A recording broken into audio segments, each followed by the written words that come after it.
உலக தமிழ் மக்கள் அனைவருக்கும் வணக்கம். நான் உங்கள் ஜெய்ஹிந்த் தமிழ்.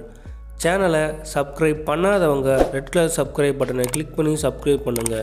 கூடவே பக்கத்தில் இருக்கிற ஆல் பெல் ஐக்கானை கிளிக் பண்ணுங்கள். கர்நாடகா மாநிலம் பெங்களூரு அருகே ஈஜிபுரத்தில் 108 அடி உயரத்தில் 11 தலைவருடன் விஸ்வரூப கோதண்ட ராமர் சிலை பிரதிஷ்டை செய்ய திருவண்ணாமலை மாவட்டம் வந்தவாசி அடுத்த கொரக்கோட்டை கிராமத்திலிருந்து 380 டன் எடை கொண்ட 64 அடி உயரம் 26 அடி அகலம் கொண்ட கல் வெட்டி எடுக்கப்பட்டது. இது 2 வருட காலமாக மிகவும் பிரபலமாக வாட்ஸ்அப், ஃபேஸ்புக், சோசியல் மீடியாக்கள் மற்றும் டிவி சேனல்களில் மிகவும் பிரபலமாக பேசப்பட்ட விஷயம் நமக்கும் தெரியும். இந்த சிலை செய்யும் பணிகள் தீவிரமாக நடந்து கொண்டிருக்கிறது. சங்கு சக்கரம் பெருமாள் உருவ சிலை செய்வதற்கான பாறைகள் மட்டுமே கொண்டு செல்லப்பட்டது. சங்கு சக்கரம், பெருமாள் சிலை, ஆதிசேஷன் பீடம் என பாறைகள் 3 பாறைகளாக வெட்டி எடுக்கப்பட்டது. இதில் சங்கு சக்கரம், பெருமாள் சிலை செய்வதற்கான சிலைகள் கொண்டு செல்லப்பட்டு வடிவமைக்கப்பட்டு கொண்டிருக்கிறது.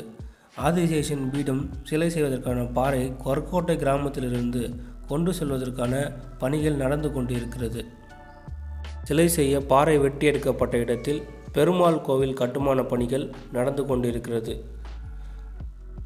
இப்போது நீங்கள் பார்த்துக்கிட்டு இருக்க இந்த இடத்துல தான் சிலை செய்வதற்கான பாறை வெட்டி எடுக்கப்பட்டது. ஒரு சிறிய மலை குன்று, இந்த குன்றிலிருந்து தான் பாறை வெட்டி எடுத்தாங்க. எவ்வளோ இதுவாக இருக்குது நீங்களே பாருங்கள்.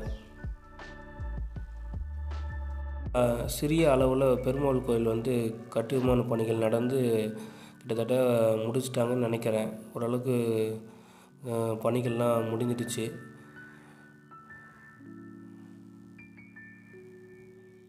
சேனலை சப்ஸ்கிரைப் பண்ணாதவங்க மறக்காமல் ரெட் கலர் சப்ஸ்கிரைப் பட்டனை கிளிக் பண்ணி சேனலை சப்ஸ்கிரைப் பண்ணுங்கள். கூடவே பக்கத்தில் ஆல் பெல் ஐக்கானை கிளிக் பண்ணுங்கள். இந்த வீடியோ பதிவு உங்களுக்கு பிடிச்சிருந்தால் லைக் பண்ணுங்கள், கமெண்ட் பண்ணுங்கள், ஷேர் பண்ணுங்கள். பாறை வெட்டி எடுக்கப்பட்ட இடம் எப்படி இருக்குன்னு பார்க்க போகிறோம். இதுதான் அந்த இடம்.